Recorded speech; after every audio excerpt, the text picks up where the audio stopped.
Бірінші дүниежүзілік соғыстың себептері қандай?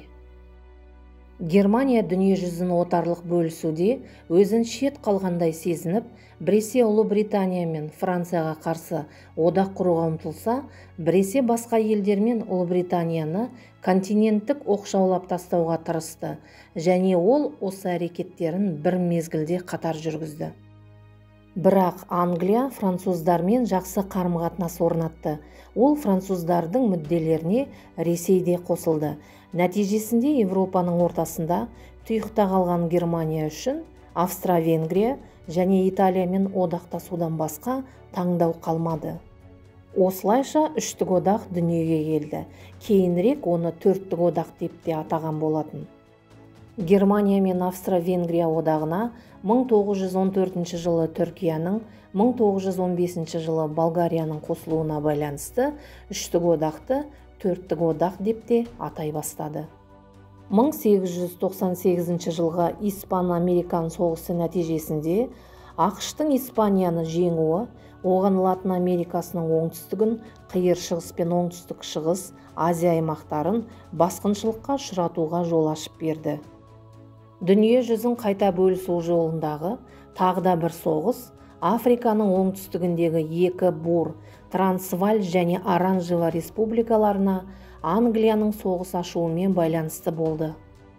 1899-1902 жылдардағы ағылшын-бур соғысында бурлар жеңіліс тапты. Олардың республикалары Британ аралдарына қосылды.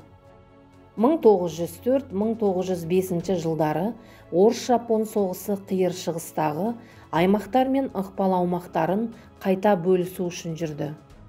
Нәтижесінде Жапония өзінің оңтүстік Манчжуриядағы ықпалын күшейтті және алдағы 1910 жылы Кореяны аннексиялаумен Қытайдағы оңтүстік шығыс Азиядағы басқыншылығын жалғастыруға алғышарттар жасап алды. 1904 жылы Ұлыбритания мен Франция келісімге қол қойып, ол Антанта деген атқа ие болды. Ұлыбритания мен Франция өзара ықпал аймақтарын белгіледі. Франция Судан мен Египеттен бас тартты, Англия болса француздардың Мароккоға ықпалына қолдау көрсетті.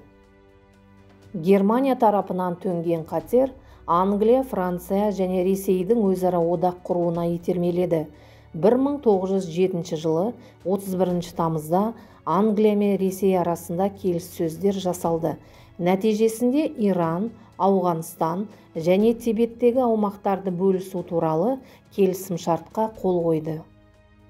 Сөйтіп, 1907 жылы Англия, Франция және Ресей арасында Германия мен Австро-Венгрияға қарсы бағытталған үштік келісім Антанта одағы құрылды.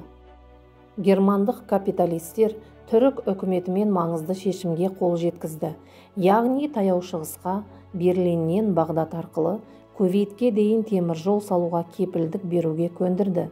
Сол кездегі германдық басқыншылар Германияның болашағы шығыста деді.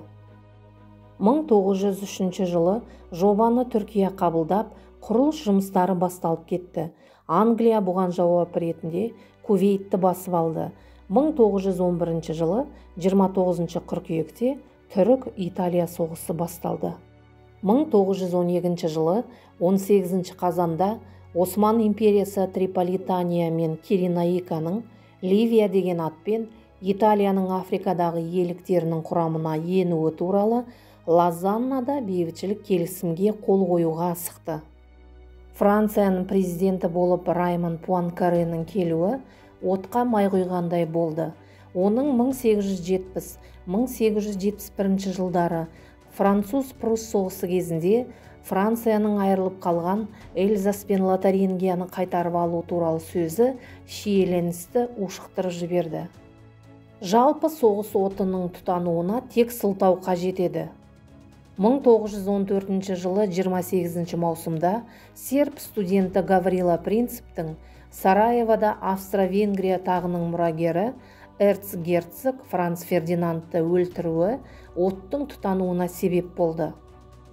1914 жылы 23 шілдеде Германияның айдап салуымен Австро-Венгрия Сербияға 48 сағат ішінде орындалуға тиіс ультиматум қойды. 28 шілдеде Австро-Венгрия ультиматум шарттарын орындамағанын айтып, Сербияға соғыс жариялады. 1914 жылы 1 тамызда Германия Ресейге, ал 3 тамызда Францияға қарсы соғыс жариялады. Германия Бельгияға шабуыл жасады. Англия Бельгиядан Германия әскерін дереу шығаруды талап етті, бірақ Германия мән бермеді. Сөйтіп, Австро-Венгрияның Сербияға соғыс жариялаған сәтінен бастап, бір аптаның ішінде барлық европалық державалар соғысқа тартылды.